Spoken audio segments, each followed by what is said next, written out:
주에는 라합의 선택에 대해서 함께 말씀을 보았고, 이번 주에는 라합의 선택보다 앞선 어떠한 일에 대해서 함께 좀 보려고 합니다. 성경의 말씀은 명시적 교훈과 암시적 교훈이 함께 있습니다. 명시적 교훈이라는 것은 밝히 드러난 하나님의 말씀입니다. 그래서 이 명시적 교훈은 성경을 읽으면 누구나 알 수 있는 하나님의 뜻이고 성경에서 말씀하고자 하는 그러한 의미입니다. 중요한 것은 이 명시적 교훈과 함께 성경 뒤에 있는 암시적 말씀을 잘 읽을 줄 알아야 합니다. 이 암시적 교훈을 잘 깨달을 때 신앙이 깊어지고 하나님에 대한 이해가 올라갑니다. 물론 명시적인 교훈을 잘 받는 것이 먼저입니다. 누구나 알 수 있는 하나님의 말씀을 잘 받고 그 말씀에 따라서 삶을 살아가는 것이 제일 기본적인 것이고요. 그와 함께 암시적 교훈, 그 말씀 뒤에 숨어 있는 하나님의 뜻을 깨닫는 것이 우리의 신앙을 위해서 정말로 유익하고 복된 것입니다. 우리가 지난주에 함께 보았던 여호수아 2장의 이야기를 보면 라합의 믿음이 부각되어집니다. 라합의 선택으로 그와 그의 가족들이 다 구원받습니다. 아무것도 없었던 여인, 직업이 창기라고 성경에 기록된 이 여인이 두 정탐꾼을 숨겨주고 하나님을 선택하면서 그의 삶이 완전히 바뀌어 신약 성경에 3번이나 분명히 믿음의 본보는 여인으로 기록되어져 있고, 또한 이 여인의 삶과 믿음을 본받으라, 그리고 예수님의 족보에도 당당히 이름을 올리는 그러한 여인이 된다는 것을 우리가 보았습니다. 이것이 명시적인 하나님의 말씀의 해석입니다. 성경을 보는 두 가지 큰 기준이 있습니다. 하나는 성경만으로라는 것입니다. 이것이 무슨 말이냐면, 성경만으로라는 것은 성경의 말씀 그대로 가감하거나 빼지 말고 보아야 한다. 틀린 말이 아닙니다. 성경만으로. 그런데 문제는 뭐냐면, 성경만으로 보는 해석은 구약에서 예수님을 찾을 수 없습니다. 직접적으로 예수님의 이름이나 예수님의 어떠함이 드러나 있지 않은 성경의 말씀에서는 예수님을 찾을 수 없습니다. 이것이 성경만으로입니다. 또 하나의 시각은 오직 그리스도로라는 시각입니다. 저는 개인적으로 이 두 번째의 성경 해석의 기준을 믿고 따르고 있습니다. 이게 무슨 말이냐면, 모든 성경에서 예수 그리스도를 붙들고 예수 그리스도의 시각으로 해석하고 말씀을 보아야 한다라는 의미입니다. 오직 성경만으로, 오직 그리스도만으로. 틀린 말은 아니지만 모든 말씀에서 예수 그리스도를 찾아야 하고 예수 그리스도를 끄집어 낼 수 있어야 한다라는 것이 하나님의 말씀인 성경을 바르게 이해할 수 있는 기준이다라고 저는 개인적으로 믿고 있습니다. 물론 오직 성경으로라는 것도 틀린 말은 절대로 아닙니다. 그렇게 말씀을 보시고 또 강론하시고 믿는 목사님들도 또 성도님들도 많이 있습니다.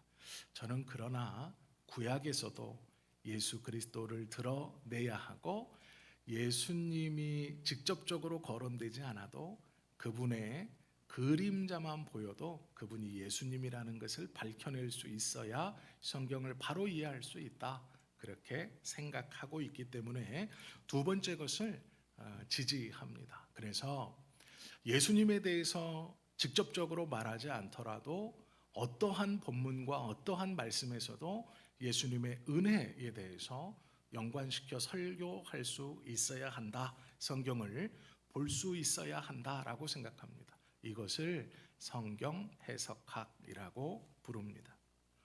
오늘 본문을 보시면 명시적인 말씀은 너무나 분명하죠. 라합의 선택을 통해 이스라엘의 두 정탐꾼이 구원받고 그들이 여호수아에게 돌아와서 하는 말입니다. 그런데 그 말이 놀랍죠. 우리가 여리고 땅을 들어가서 여리고 성에 들어가서 정탐 소문을 들어보니 우리로 인하여 저들의 간담이 다 녹았습니다 라고 말합니다. 이것이 명시적인 것이죠. 정탐꾼을 숨겨주는 것은 도덕적으로는 잘못된 일입니다. 왜 그러냐면 민족을 배반하는 것이기 때문이죠.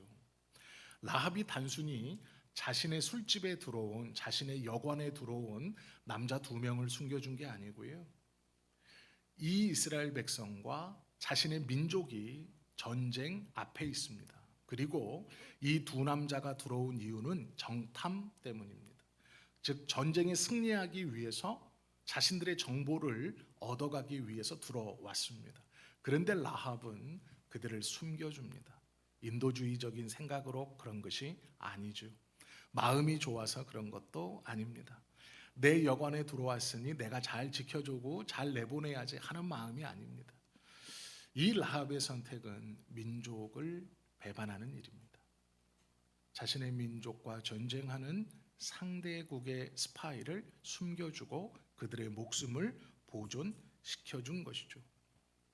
그런데 놀랍게도 성경은 이 사건에 대해서 오늘 본문에 보시면 이스라엘 사람들이 이 라합으로 말미암아 하나님의 어떠함을 깨닫습니다. 즉 그들의 고백은 우리의 하나님 여호와께서 우리로 말미암아 저들의 간담을 이미 서늘하게 하셨습니다. 저들은 의지가 꺾였습니다. 하나님의 놀라우신 역사를 우리가 저곳에서 듣고 왔습니다.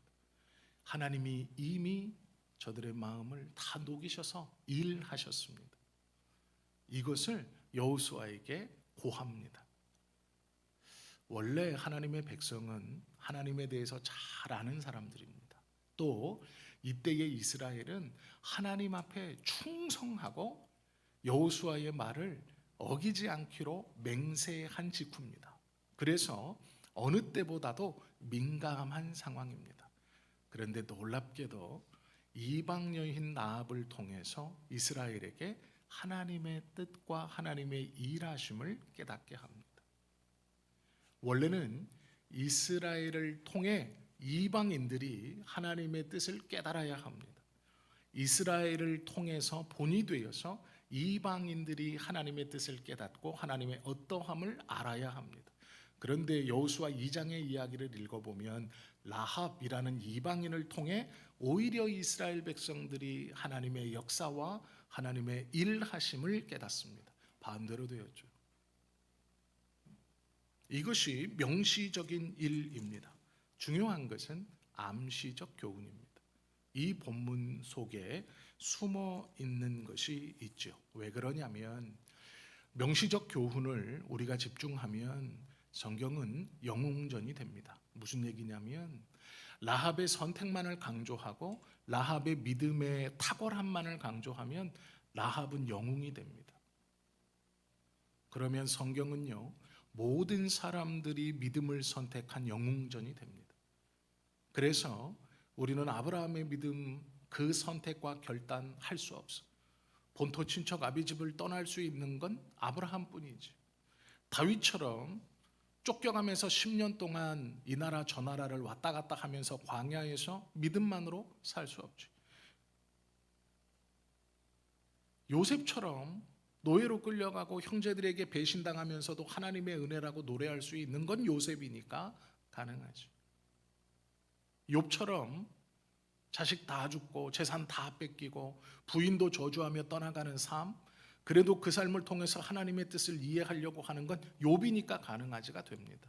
무슨 얘기냐면 명시적인 하나님의 말씀에 집중하다 보면 사람을 주목하게 되고 사람을 주목하기 시작하면 성경은 영웅전이 됩니다. 탁월한 믿음의 사람들의 이야기로 끝납니다. 우리는 그럴 수 없죠. 우리는 그렇게 되기 어렵죠. 그러니 성경의 이야기가 나의 삶과는 관계가 없는 영웅전이 되어버립니다. 그러나 그 뒤에 암시적 뜻이 있습니다. 암시적 교훈이 있습니다. 왜 이것이 중요하냐면 성경은 절대로 사람의 위대함에 대해서 기록해 놓은 책이 아닙니다. 모든 성경의 말씀은 하나님에 대해서 기록해 놓은 것이고 그의 아들 예수 그리스도에 대해서 기록해 놓은 말씀입니다. 그렇다면 모든 성경의 앞에 인간의 선택과 사람의 어떠함이 기록되어 있을지라도 그 뒤에는 하나님의 뜻과 예수 그리스도의 은혜가 흐르지 않으면 그 사람의 결단은 일어날 수 없다라는 것입니다. 이 믿음을 가질 때 성경은 영웅전이 되지 않습니다. 이 믿음을 가질 때 성경의 말씀이 나의 말씀이 되는 것이고 나와 관계 있는 하나님의 음성이 들려지게 되는 것입니다. 라합의 입장에서 중요한 것은 자신의 민족과의 전투, 자신의 민족과의 전쟁, 그것이 아닙니다. 라합의 입장에서 중요한 것은 나의 구원입니다.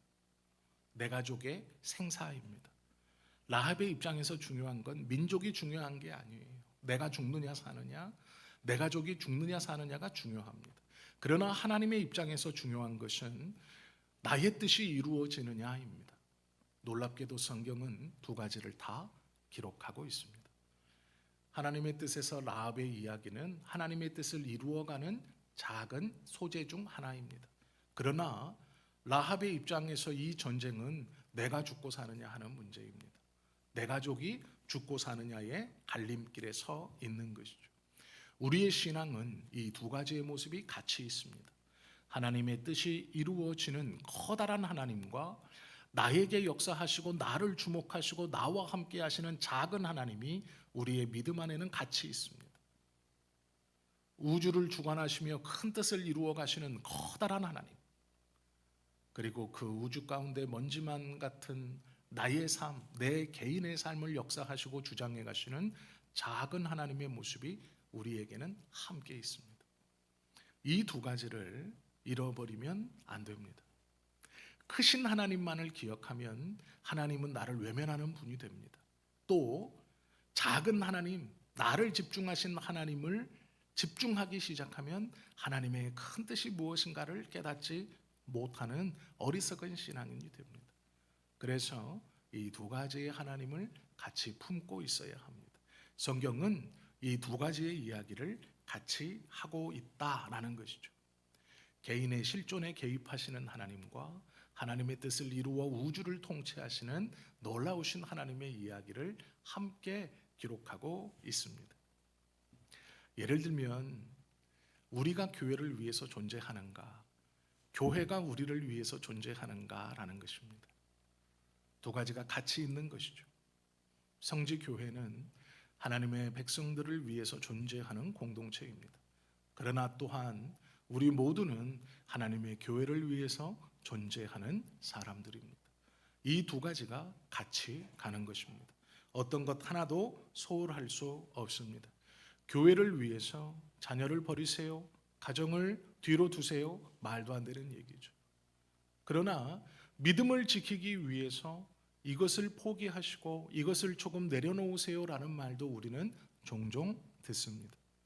그리고 때로는 이것을 선택하고 때로는 저것을 선택합니다.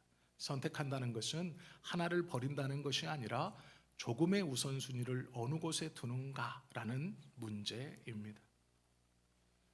우리가 교회를 위해서 존재하고 교회가 우리를 위해서 존재하듯 우주를 주관하시는 크신 하나님의 뜻을 이룸과 우리의 삶을 이끌고 가시는 작으신 하나님의 세밀하심이 우리의 믿음과 신앙에서는 함께 있다라는 것이죠. 라합은 민족을 배반한 이유가요, 더 큰 이유가 있었기 때문입니다. 어떤 이유입니까? 자기를 찾아오신 하나님이. 라합의 직업을 성경은요 창기라고 말합니다. 그리고 그의 집은 여관이었습니다. 사람이 묵고 밥과 술을 마시는 큰 홀을 가지고 있고 그 2층은 방을 만들어 나그네들이나 도시에서 큰 일을 보고 돌아가는 사람들이 잠시 쉬거나 묵을 수 있는 장소, 그곳에서 술도 팔고 웃음도 파는 그러한 직업을 가진 여인이었습니다. 어느 날 라합의 이 술집에 두 사람의 낯선 남자들이 들어옵니다. 누가 봐도 이 시기에, 이 엄혹한 시기에 낯선 두 명의 남자가 자신의 술집에 들어와 자리를 잡고 앉아서 술을 시키고 밥을 시키면서 대화를 나눕니다. 아무리 자연스럽게 대화를 나누는 척 해도 그들은 다른 사람들의 말소리에 귀를 기울이고 있는 것이 눈에 보입니다. 사람을 하루 이틀 상대한 게 아닐 겁니다. 라합은 낯선 이를 금방 알아보았고 그들이 보통 사람과는 다르다는 것을 알아보았을 것입니다. 왜요? 라합의 술집은 우리가 그냥 다 아는 일반 술집과 같은 술집입니다.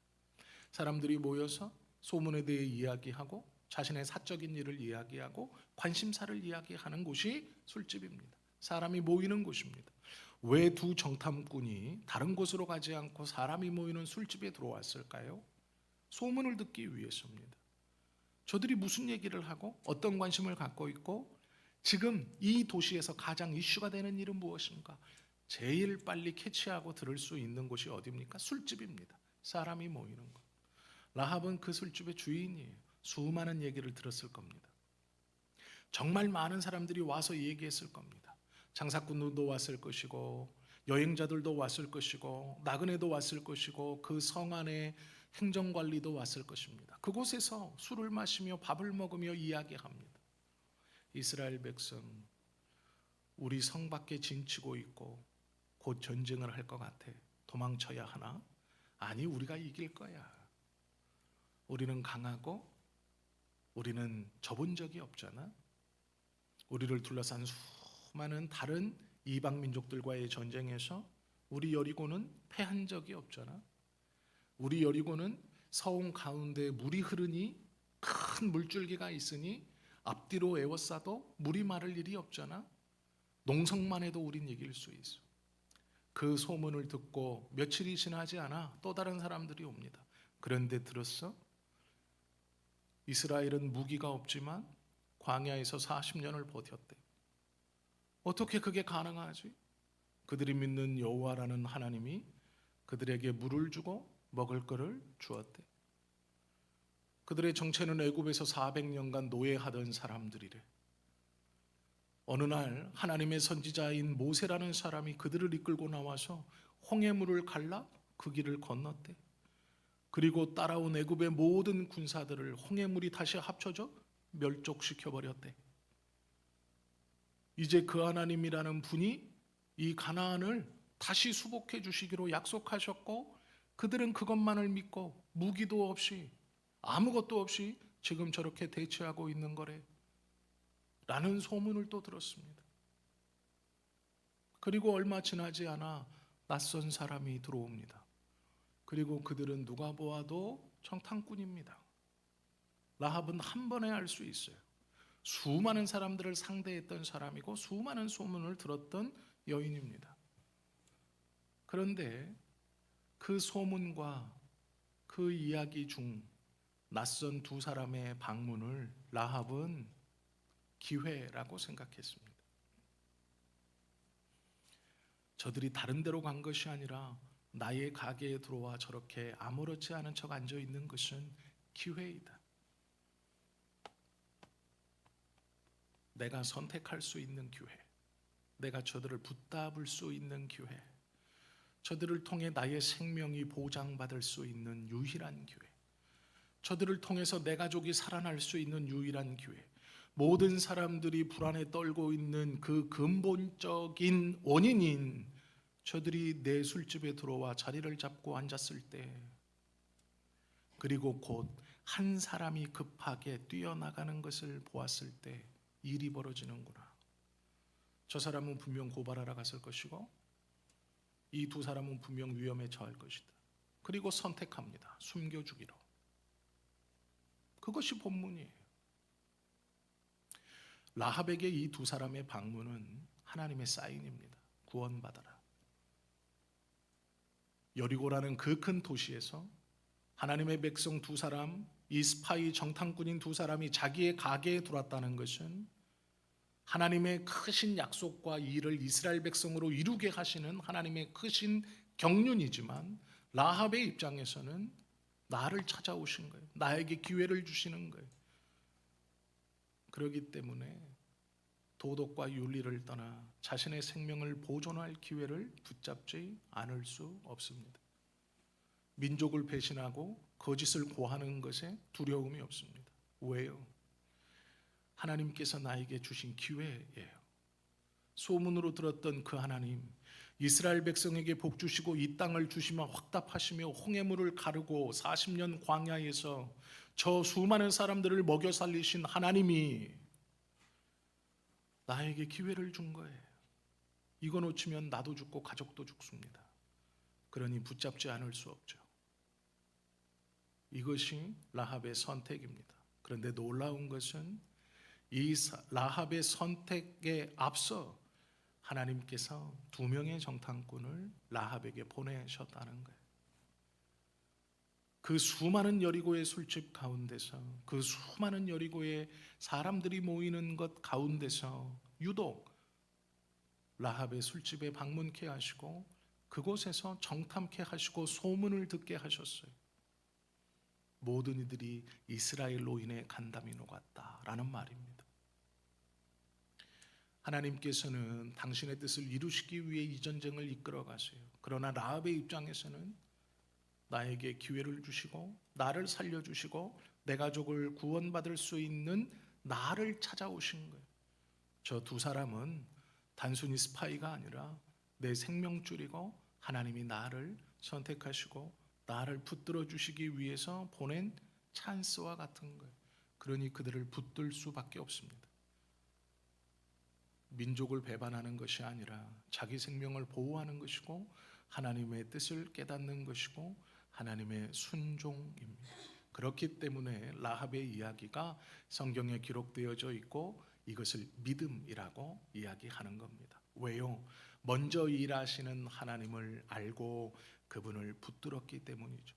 물론 라합의 입장에서는 하나님의 어떠함을 몰랐을 거예요. 그러나 하나님은 라합을 구원하기 위해서 2명의 정탐꾼을 보내셨고 라합은 그 하나님의 일하심을 붙들고 구원을 받았다라는 것이죠. 이것과 똑같은 이야기가 신약에 가면 예수님에 관한 이야기도 하나 더 있습니다. 이 라합의 이야기와 같은 것이 삭개오의 이야기입니다. 자신이 살고 있는 여리고 예루살렘의 제3구역에 예수님께서 제자들과 함께 지나가신답니다.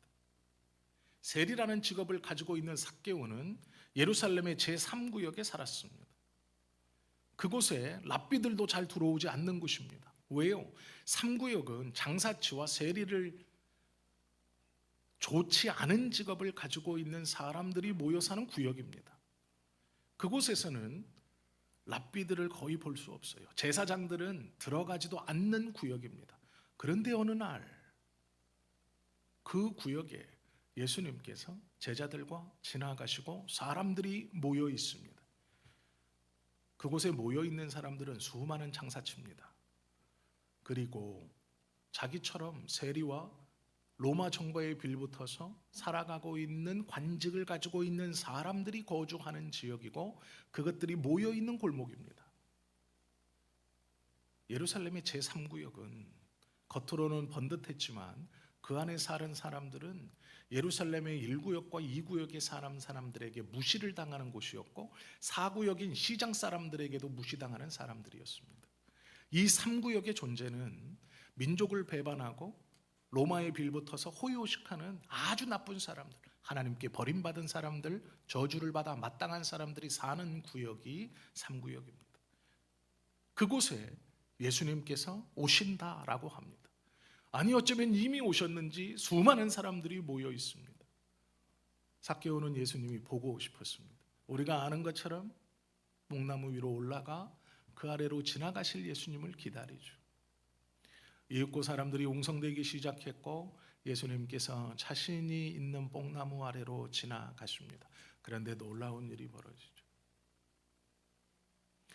그 아래로 그냥 지나가셔도 될 예수님이 그 나무 아래 서서 뽕나무 위에 있는 삭개오를 올려다 보시면서 말씀합니다. 삭개오야, 속히 내려오라. 내가 오늘 너의 집에 유하여야 하겠다. 일어날 수 없는 일이에요. 삭개오의 이름을 알았다는 것이 이게 신기한 일이 아닙니다. 선지자가 많은 사람들의 추앙을 받는, 특별히 자신을 하나님의 아들이라고 말하는 선지자 랍비 중에 랍비가 제3구역을 지나간다는 것도 있을 수 없는 일입니다. 그 당시에 그 시대의 랍비는 제3구역을 지나가지 않아요. 그 골목을 지나간다는 것도 놀라운 일이고, 그 구역에서 하루를 묵는 것도 놀라운 겁니다. 어쩔 수 없이 지나가게 되었다면 빨리 지나가야 돼요. 이 세리들이 드글드글하는 것, 로마의 물건을 떼어다가 이스라엘 백성들에게 파는 이 장사치들이 드글드글하는 것, 우상을 섬기는 이방인들의 물건들, 또 이스라엘의 물건들을 그들에게 팔아 이문을 남기는 이 말 같지도 않은 짓거리를 하는 민족의 배반자들이 모여 사는 3구역, 그 제3구역에 살고 있는 곳에 랍비가 들어오는 것도 있을 수는 없는 일이었고, 그 랍비가 유숙한다는 것도 있을 수 없는 일입니다. 잠을 잔다? 말도 안 되는 얘기예요. 눈 감고 빨리 지나가야 돼. 이 부정한 곳, 부정한 사람들이 있는 곳은 들어가면 안 되고, 만약 들어갔어도 빨리 지나가야 돼요. 누구하고 말을 섞거나 걸음을 멈춰서는 안 됩니다. 그러면 자기도 부정하게 돼요. 사람들의 손가락질에 오르락내리락 합니다. 그런데 예수님께서 그 3구역 한복판을 지나가십니다. 제자들을 이끌고. 이건 놀라운 일이에요. 그럼 왜 지나갔을까요? 예수님께서는 하나님의 나라를 위해 지나가셨죠. 구원받은 하나님의 백성들을 위해 지나가셨죠. 그러나 삭개오의 입장에서는요, 자기를 구원하려고 들어오시는 거예요. 제3구역을 들어오지 않을 사람이 들어와요. 뽕나무 아래에 들어가다가 멈추지 않을 사람이 멈춰요. 그리고 놀라운 것은 자신의 이름을 불러요. 날 구원하시려고 들어온 거예요. 제3구역에 왜 들어와요? 날 구원하려고. 뽕나무 밑을 왜 지나가요? 날 구원하려고. 이 제3구역, 특별히 내 집에서 왜 유해요? 날 구원하시려고. 그러니까 삭개오가 말합니다. 재산의 반을 떼어 가난한 사람들에게 주고, 혹여 내가 속여 뺏은 것이 있으면 4배를 갚겠습니다. 말도 안 되는 하나님의 반응에 말도 안 되는 삭개오의 응답이 있는 것이 이 삭개오의 이야기입니다. 예수께서는 하나님의 뜻을 이루어가는 구원을 위해 그 제3구역을 지나가시는 것이지만, 삭개오의 입장에서는 나를 구원하시기 위해 지나가는 거예요. 그렇기 때문에 붙들고 고백할 수밖에 없어요. 우리도 마찬가지입니다. 우리도 삭개오나 라합과 같아요. 우리가 무엇을 잘해서 내세울 것이 있어서 하나님의 은혜를 경험하고 주님을 믿는 것이 아니죠. 하나님께서 먼저 우리를 보시고 발견하시고 악착같이 쫓아오셔서 믿게 하시는 거예요. 영국의 한 시인이 예수님을 천국의 사냥개라고 표현했어요. 천국의 사냥개. 우리의 입장에서는 예수님을 개라고 하니까 좀 그렇지만, 영국 사람의 입장에서는 이 아주 품종이 좋은 개들은 한 번 목표를 정하면 절대로 놓치지 않고, 위험한 순간이 오면 주인을 철저하게 지키는 아주 중요한 동물입니다. 영국의 시인 중 하나가 예수님을 천국의 사냥개로 비유해서 우리를 지키시고 어긋난 길로 가지 않도록 인도하시는 예수님에 대해서 노래한 시가 있어요. 우리가 무엇인가를 선택하고 하나님을 위해서 직분을 받고 교회를 섬기고 믿음을 고백할 때 우리는 라합과 같아요. 우리는 삭개오와 같아요. 하나님께서는 하나님의 구원을 이루시기 위해 그 일을 진행하셨지만, 우리의 입장에서는 날 구원하시기 위해서, 내가 무엇인가 잘난 것이 아니라 하나님의 은혜가 먼저 작동한 거예요. 하나님의 열심이 먼저 있었던 겁니다. 그러기에 구원은 모두 하나님의 은혜예요. 그러기에 하나님의 은혜를 받는 우리는 모두 하나님의 선물이라고 말할 수밖에 없는 거예요. 라합의 선택이 있기 전 하나님의 일이 있었고 하나님의 열심이 먼저 있었습니다. 라합도 삭개오도 그래서 은혜로 구원받은 거예요. 마찬가지로 우리도 은혜로 구원받은 것이죠. 하나님께서 이렇게 우리를 위해서 일하시고 열심을 내신다면 우리는 담대할 수 있어요. 하나님에 대한 믿음이 나에게서 출발한다면 우리는 믿음이 좋아졌다가 나빠졌다가 올라갔다 내려갔다 합니다.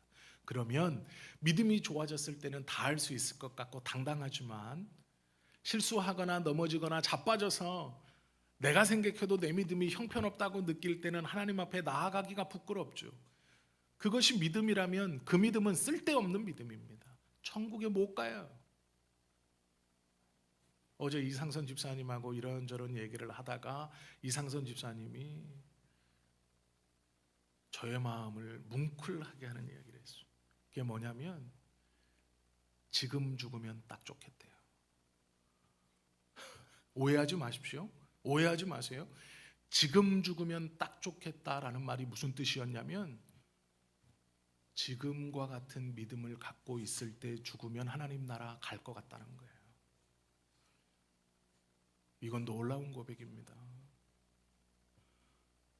자기가 어려서부터 예수님을 믿고 지금까지 하나님을 믿었는데 요즘 같은 믿음을 내가 갖고 있으면 지금 죽어도 나는 천국 갈 자신이 있다는 거예요. 제가 그 얘기를 듣는데 뭉클했어요. 와, 얼마나 귀하고 놀라운 고백입니까? 그 뒤에 이렇게 하는 거예요. 목사님, 지금처럼 이런 믿음으로 앞으로 살아갈 자신이 없어요. 점점 더 떨어지지 않을까요? 바로 얘기했죠. 아니요, 더 좋아지실 거예요. 걱정하지 마세요. 그런데 마음이 뭉클하더라고요. 그런데 우리가 정확하게 봐야 돼요. 내 스스로 좋다 하는 그 믿음이 떨어질 거라고 불안해요. 그러면 떨어지면 천국 못 갑니까? 지금 죽으면 천국 가지만 10년 뒤에 죽으면 천국 못 가요? 믿음이 내려가니까, 내려갈 것 같으니까 그건 믿음이 아니에요. 믿음은 내가 하나님을 붙들고 있는 게 아니라 하나님이 나를 붙들고 있는 게 믿음이에요. 그래서 은혜라고 부르는 겁니다. 하나님이 나를 붙들고 있다면 담대할 수 있어요. 나는 실수하고 연약해지고 올라갔다 내려갔다 할 수 있지만 하나님께서 나를 붙들고 계시면 담대할 수 있는 거예요. 그래서 성경은 하나님의 백성들에게 담대하라고 말해요. 너 때문이 아니고 하나님 때문에 담대하라. 하나님이 나를 붙들고 있기에 담대할 수 있어요. 나의 믿음이 좋은 것 같고 낮은 것 같고 깊은 것 같고 옅은 것 같고에 상관없어요. 믿음이라는 것은 내가 하나님을 붙들고 있는 게 아니라 하나님이 나를 붙들고 있는 것이 믿음이에요. 그러기에 그 믿음으로 구원을 받는 겁니다. 우리가 담대할 수 있는 이유는 하나님의 은혜가 먼저 작동하기 때문이에요. 하나님의 열심이 먼저 일하시기 때문에 그렇습니다. 삭개오 한 사람을 만나기 위해서 주님이 여리고에 오셨고 라합 한 사람을 구원하시기 위해서 하나님이 2명의 정탐꾼을 그곳으로 보내셨어요. 우리를 구원하기 위해서 성지교회를 허락하셨고 성지교회를 통해서 많은 이들을 구원하라고 우리들을 허락하신 거예요. 이것이 하나님의 일하심입니다. 환경이 어려우면 하나님이 보이지 않을 수 있죠. 그러나 걱정하지 마십시오. 하나님은 우리를 보고 계십니다. 사자와 어린 양이라는 책이 있어요. 이 책의 내용 중에 아이들에게 읽혀주면 좋은 짤막짤막한 동화 같은 이야기들이 있습니다. 그 책의 내용 중에 2층 집에 오두막에 사는 한 가족의 이야기가 나와요. 그런데 어느 날 그 집 주방에서 불이 났습니다. 가족들이 다 빠져나왔는데 불을 보고 겁먹은 막내 아들이 못 빠져나오고 불길이 없는 2층으로 올라갔어요. 그런데 이제 1층을 다 태워서 불이 2층으로 번집니다. 이 아이가 창문에 매달려서요 밖을 내다보는데 아무것도 안 보여요. 1층에서 올라오는 연기가 푸옇게 시커멓게 있으니까 아무것도 안 보여요. 그래서 소리를 지릅니다. 도와주세요. 그런데 밑에 아빠 목소리가 들려요. 누구야 뛰어내려라. 누구야 뛰어내려라. 그런데 이 막내 아들 눈에는 안 보여요. 아무것도. 뛰어내릴 수가 없어요. 아무것도 보이지 않아요. 그때 아빠가 소리쳐요. 괜찮아. 아빠가 널 보고 있어. 아빠가 밑에서 받을 거야. 괜찮아. 뛰어내려. 이게 사자와 어린 양이라는 책 속에 있는 짤막한 이야기 중 하나예요. 우리가 하나님을 보지 못하고 당황하고 어찌할 바를 알지 못할 때 괜찮아요. 하나님은 우리를 보고 계세요. 괜찮아요. 뛰어내리라고 하세요. 맡기라고 하세요. 나는 보지 못해 불안하지만 하나님은 우리를 보고 계세요. 라합의 선택이 놀라운 선택이죠. 그러나 그 이전에 하나님의 열심이 있었어요. 삭개오의 은혜가 놀라운 것이죠. 그러나 예수님의 열심이 그보다 먼저 있었어요. 우리의 삶과 우리의 구원과 우리가 붙드는 하나님의 은혜, 우리의 열심, 우리의 기도, 우리의 예배, 우리의 찬양, 찬송 이전에 하나님의 은혜가 우리의 삶에 먼저 있었습니다. 그것을 믿으세요. 하나님께서 나를 붙들고 있는 것이 믿음이에요. 그러므로 담대하세요. 그리고 하나님께 맡기고 한 걸음 한 걸음 보이지 않는 그 걸음을 걸어가세요. 넘어지지 않을 거예요. 실패하지 않을 거예요. 쓰러지지 않을 겁니다. 하나님이 동행하시고 잡아주실 것이기 때문에 그렇습니다. 저 여러분 모두가 온전한 믿음과 하나님에 대한 신뢰를 가지고 살아가시는, 그래서 그 은혜를 풍성히 누리는 라합처럼 삭개오처럼 그 은혜 아래 감격하고 감사하는 그러한 믿음의 삶을 살아가시는 우리 모두가 되시기를 예수님의 이름으로 축원합니다. 기도드립니다.